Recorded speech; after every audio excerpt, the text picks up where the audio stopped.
Self confidence ये है जब आपको अपनी अहलियत, सलाहियत और काबिलियत पे भरोसा होता है, दैट इज सेल्फ कॉन्फिडेंस। अहलियत, सलाहियत और काबिलियत पे, आपकी अपनी अहलियत, सलाहियत और काबिलियत पे जब आपको भरोसा होगा, that is known as self confidence. और कैफियत को आप बदलने की सलाहियत भी रखते हैं। कैफियत की हमने कहा दो मेजर कैटेगरीज होती हैं। एक ऐसी कैफियत होती हैं जो रिसोर्सफुल होती हैं। कौन सी होती हैं? Useful, empowering states. कौन सी? ये लिख लें, ये सारी ज़िंदगी आपको काम आती रहेंगी और ये ऐसा नॉलेज है जो आपको कहीं और से मिलेगा भी नहीं। रिसोर्सफुल स्टेट्स आपकी वो होती हैं ऐसी कैफियत जिसमें आप एनर्जेटिक होते हैं, जो आपको काम आती हैं, ठीक है, जिनसे आप फ़ायदा ले सकते हैं, फ़ायदा दे सकते हैं, ठीक है। उसकी लिस्ट में यहाँ पे लिखी हुई है। एक्साइटेड होना, मोटिवेटेड होना, ऑप्टिमिस्टिक होना, काम होना, वार्म होना, हाई एनर्जी होना, काबिल या अहल फील करना, कॉन्फिडेंट होना। इनका उर्दू में कहेंगे रिसोर्सफुल, यूजफुल या एम्पावरिंग स्टेट्स। तो खुश होना, पुरज़म होना, पुरुम्मीद होना, पुरसुकून होना, गर्मजोशी, आला तवानाई, ये आपकी सारी एम्पावरिंग स्टेट्स हैं। दूसरी आपकी स्टेट्स होती हैं लिमिटिंग स्टेट्स।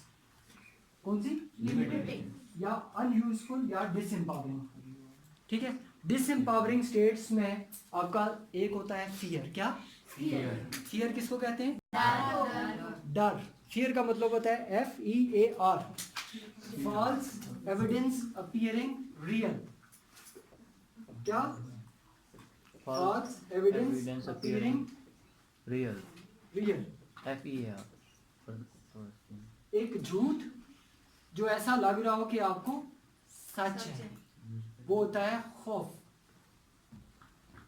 आपको लोगों के सामने आके बात करने का डर होता है और वो आपके ज़हन में एक पिक्चर बनती है, एक इमेज बनता है आपके ज़हन में कि मैं जाऊंगा तो पता नहीं सुनने वाले क्या सोचेंगे। तो जो हमारी सोच है ना, ये 3 शक्लों में होती है या 2 शक्लों में होती है।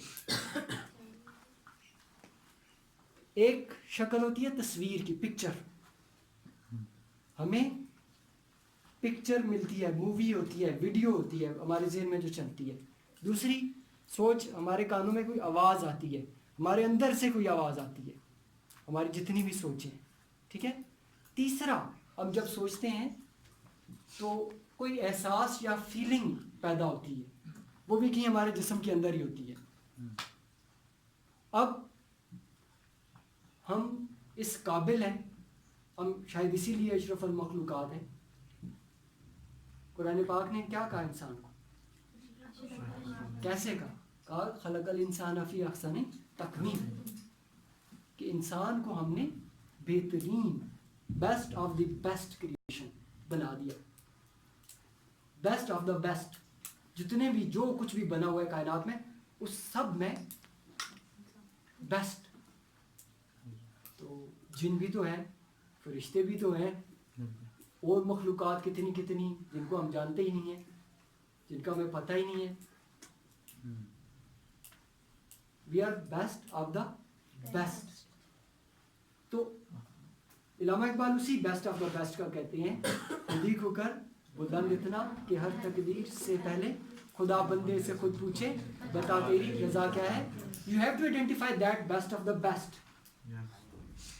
अगर आप अपने अंदर के उस बेस्ट को तलाशना शुरू करोगे, ढूंढना शुरू करोगे, तो आपको मिल जाएगा। But you have to kill the fear. आपको इस डर को, ये खौफ जो आपके अनजाना खौफ आपके अंदर जन्म लेता है, इसको आपने रोकना होगा। अल्लाह ताला ने आपको कोई एक ऐसी सलाहियत, कम अज़ कम एक ऐसी सलाहियत, एक से ज़्यादा भी हो सकती है आप में, ऐसी व्यू की जो और किसी के पास नहीं है। क्योंकि ये फिंगरप्रिंट्स देखे हैं कभी अपने आप ने? आपके जैसे फिंगरप्रिंट्स हैं ना, ऐसे किसी और के ही नहीं है। जितने भी इंसान पैदा हुए थे, पैदा हुए हैं और पैदा होंगे, उन सब में से यू आर द बेस्ट। आप जैसा कोई और नहीं है, तो फिर आप ही हैं जो वो तलाशेंगे, वो ढूंढेंगे, वो क्या खास है मेरे अंदर। उस खास को आप ढूंढ सकते हैं। और हम उसकी ट्रेनिंग भी हमारे पास एक होती है कैरियर काउंसलिंग की, उसमें हम जो आपके टैलेंट्स हैं, आप में अल्लाह ताला ने क्या सलाहियतें रखी हुई हैं, उसके हवाले से एक असेसमेंट होती है। आपको कम अज़ कम आइडिया होता है उसमें कि आपके अंदर कौन सी सलाहियतें हैं और आप उनको किस तरह से यूटिलाइज कर सकते हैं। फियर आपको ख़त्म करने होंगे, और फियर वो वाले ख़त्म करने होंगे जो नुकसानदेह हैं, जिनसे आपको नुकसान होगा, और जो फ़ायदेमंद है उनको रखना है, उनका ख्याल रखना है। कुर्सी से छलांग लगा लेनी है लेकिन छत से छलांग नहीं लगानी, इसका ख्याल रखना है। ठीक है। सो हमने